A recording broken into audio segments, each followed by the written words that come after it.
Assalamualaikum warahmatullahi wabarakatuh. Alhamdulillah, kita jumpa kembali dengan official channel. Insyaallah pada Jumat kali ini kita akan membicarakan surat Al-Adiyat yang berarti yang berlari kencang. Tergolong surat Makkiyah.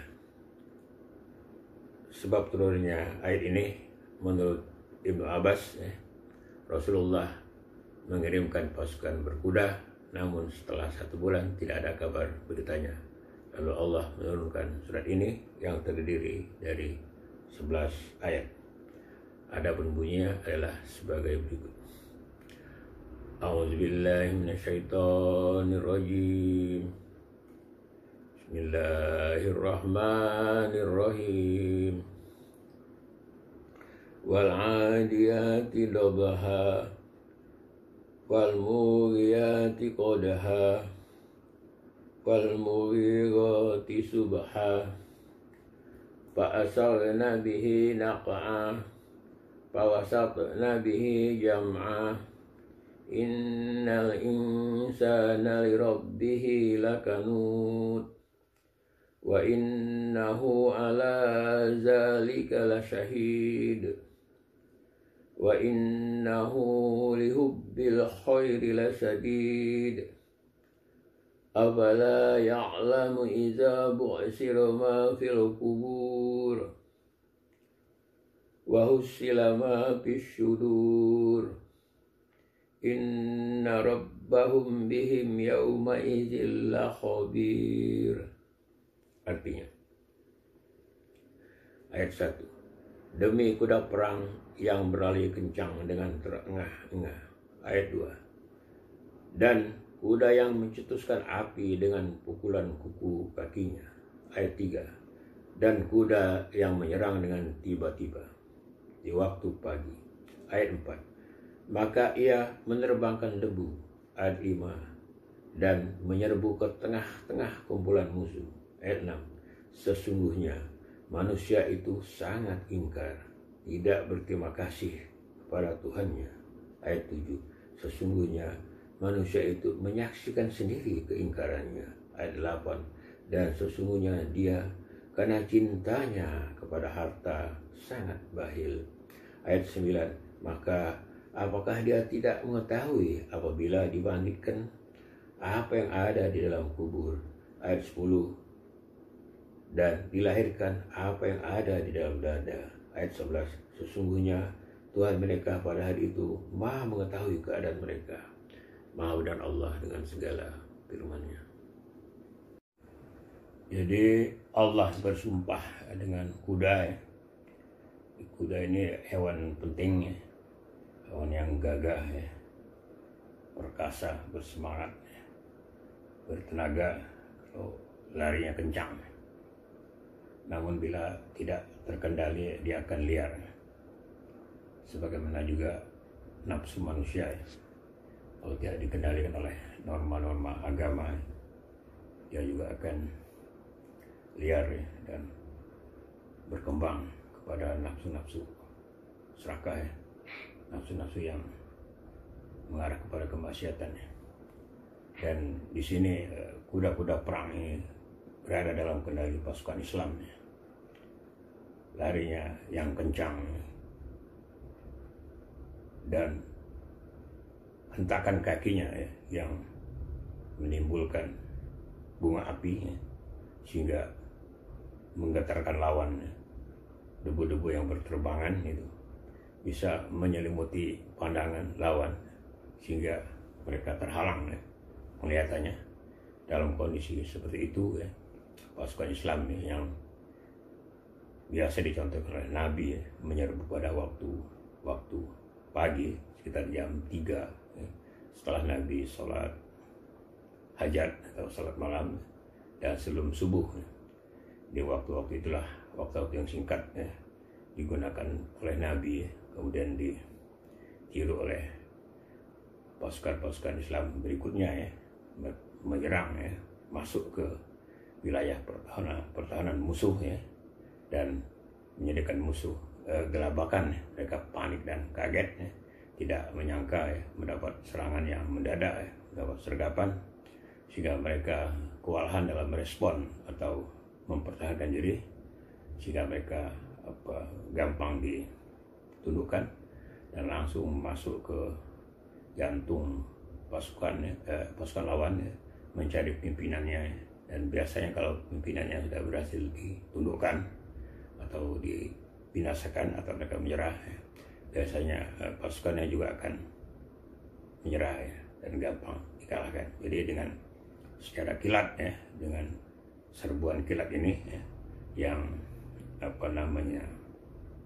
dilakukan sengaja oleh Nabi dalam rangka untuk tidak mempercepat proses peperangan ya. Jadi maksudnya agar perang itu berlangsung lebih cepat ya, sehingga tidak berlarut-larut. Dan ini telah berhasil dilakukan oleh Nabi di berbagai peperangan sehingga mengalami atau memperoleh kemenangan. Jadi technical atau taktik perang, technical war yang dilakukan oleh Nabi ini itu ditiru oleh pasukan-pasukan pada masa berikutnya. Ya, kalau sekarang ini di abad 20 misalnya di dalam Perang Dunia Kedua ya, perang yang kilat ini ya, ditiru oleh Hitler ya. Hitler dengan istilahnya istilah Blitzkrieg ya, perang kilat, bagai kilat menyambar ya. Dalam waktu singkat Hitler berhasil menguasai beberapa negara di Eropa ya. Dan juga misalnya di Asia sini, di kawasan Asia Timur ya, Jepang juga menerapkan taktik perang yang seperti itu ya. Taktik perang yang serba cepat, kilat ya. Dalam waktu singkat Jepang berhasil menguasai beberapa negara Asia termasuk Indonesia ya, yang pada waktu itu dijajah oleh Belanda. Akhirnya Belanda menyerah. Itulah jadi dengan technical atau taktik perang yang kilat. Kalau dalam dunia olahraga, dalam dunia sepak bola misalnya, teknik serbuan kilat itu pernah diterapkan oleh tim nasional Korea Selatan ya, dalam Piala Dunia tahun 2002 ya, di mana pelatihnya Gus Hiddink ya, melatih anak buahnya tim kesebelasan nasional Korea Selatan itu ya, bila mereka berada posisi yang mengendalikan bola, langsung semua timnya menyerbu ke depan ya. Hanya kiper yang nggak nyerbu, sehingga dalam waktu singkat ya, mereka berhasil menggolkan gawang lawan ya, sehingga tim nasional Korea pada waktu itu cukup terkenal ya, dan berhasil memasuki sampai semifinal ya. Nah, jadi itulah bahwa Nabi telah menerapkan sistem perang kilat ya, sistem serbuan mendadak yang menjadikan lawan gelabakan. Nah, ini maksudnya sengaja biar peperangan segera berakhir, jangan berlarut-larut. Dan teknik perang yang seperti ini kemudian dilanjutkan oleh pengikut Nabi dan para pasukan-pasukan setelah Nabi tidak ada ya, dan mereka berhasil ya, meluaskan Islam sampai ke Afrika ya, sampai ke Persia, bahkan dari Afrika pasukan Muslim ya, menyeberang ke Eropa di bawah pimpinan Tariq bin Ziyad ya. Jadi dia mendarat di Eropa dan masuk ke Eropa Selatan. Sebelum dia masuk ke Eropa Selatan ya, dia memerintahkan agar pasukannya membakar perahu-perahu yang membawanya ke Eropa. Maksudnya apa? Maksudnya agar pasukannya tidak punya pilihan untuk pulang kembali ya, sehingga tidak ada jalan untuk pulang. Jadi kalau mau berhasil maju ke depan, dan alhamdulillah mereka berhasil menguasai Eropa Selatan ya. Di sana sampai menjadi penguasa kurang lebih 200 atau 300 tahun ya, itu sampai mereka berhasil membangun istana ya, di istana Alhambra ya. kemudian membangun masjid yang terkenal indah juga, Masjid Cordoba ya.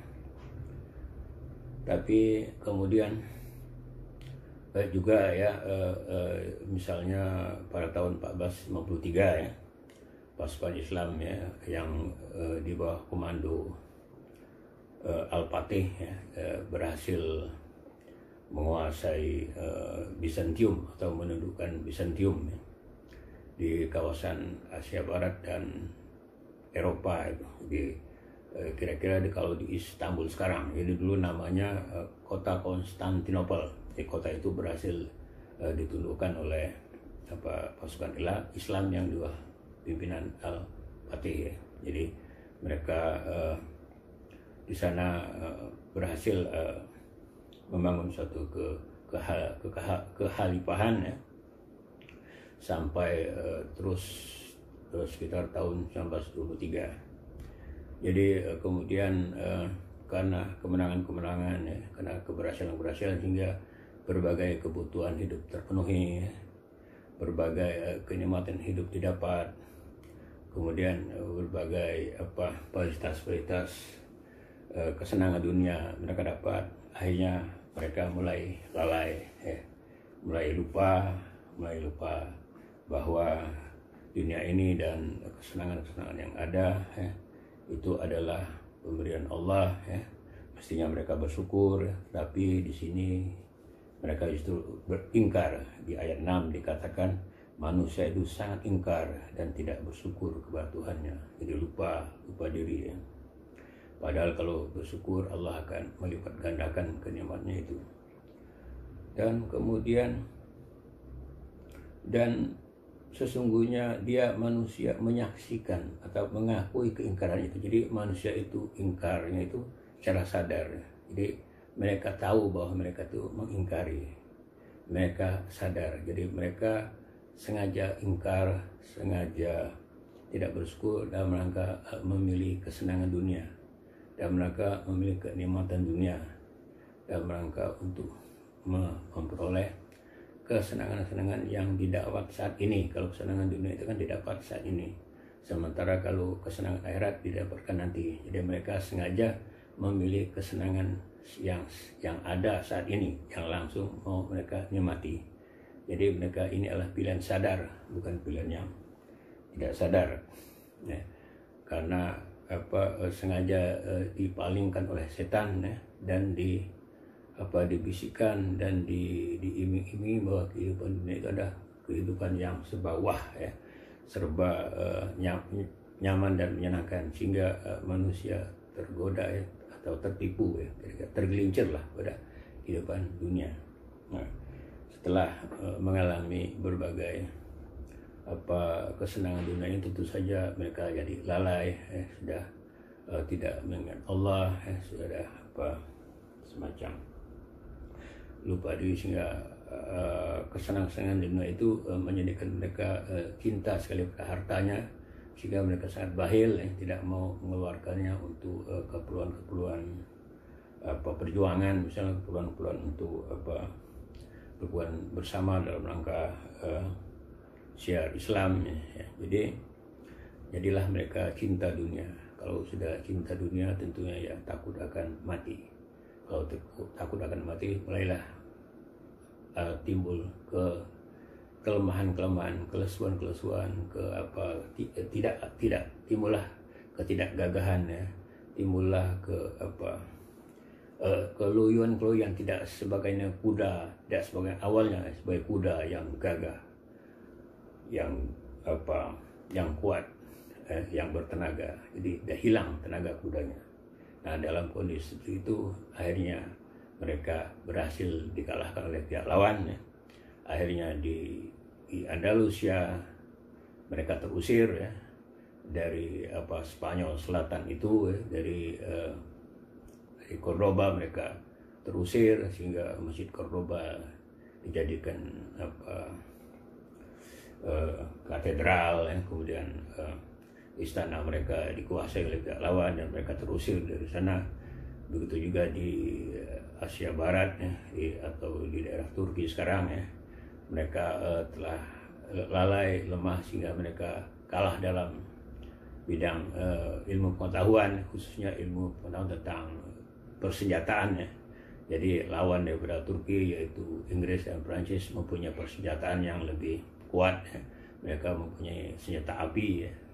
Mereka mempunyai senjata yang jarak jauh, sehingga dalam Perang Dunia Pertama ya, Turki yang berada atau bersekutu dengan Jerman dikalahkan oleh Inggris dan Prancis, sehingga Turki akhirnya kekhalifahannya ya, dibubarkan dan Turki dikendalikan oleh Mustafa Kemal Atatürk yang dia punya program katanya memodernisasi Turki, yang kira-kira modernisasi yang maksudnya mensekulerkan Turki.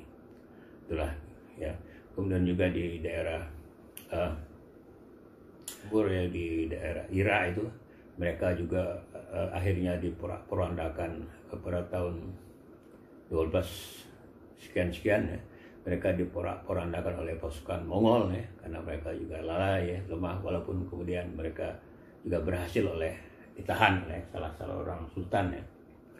Kalau nggak salah Sultan Sulaiman yang berhasil menahannya, tapi kan sudah diporak-porandakan dulu kota Baghdad ya. Berbagai pusat ilmu pengetahuan dihancurkan oleh bangsa Mongol. Nah, jadi itulah karena mereka lalai, mereka lupa, sudah mereka kendor dengan nilai-nilai agama, mereka sudah mulai terkontaminasi dengan kehidupan dunia yang menyilaukan, sehingga mereka lemah. Kelamaan itulah menjadikan tunduk. Padahal dalam kesenangan dunia itu sudah diingatkan dari Allah melalui ayat 9 ya. Tidakkah dia mengetahui apabila apa yang di dalam kubur dikeluarkan. Jadi Allah telah mengingatkan bahwa kesenangan atau keingkaran kamu atau ketidakbersyukuran kepada Allah ya, yang itu kamu pilih secara sengaja, secara sadar, itu apakah kamu lupa nanti kamu akan dibangkitkan dari alam kubur dan kamu nanti akan dimintai pertanggungjawab ya. Dimintai pertanggungjawab di pengadilan akhirat ya, di mana nanti mulut kita dikunci, nanti yang akan bersaksi seluruh anggota tubuh kita ya. Termasuk juga apa yang ada di dalam hati nanti akan diungkap, akan ditampakkan ya. Dada kita akan dibuka atau dibelah ya. Nanti hati itu sendiri yang akan mengungkapkan ya, bagaimana keadaan dia yang sebenarnya. Kalau yang selama ini bisa disembunyikan ya, bisa ditutup-tutupi ya, seolah-olah dia tidak ingkar, tapi nanti akan ketahuan ya. Di hatinya itu sejauh mana ada ruang Allah ya, sejauh seberapa besar ada ya, hanya kalimah Allah di hatinya ya, jauh sebesar apa ada ruang-ruang untuk Allah di dalam hatinya itu.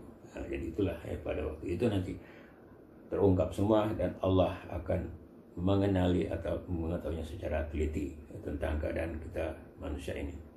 Jadi inilah yang dapat saya sampaikan tentang ayat atau surah Al-Hajjat ini ya, dari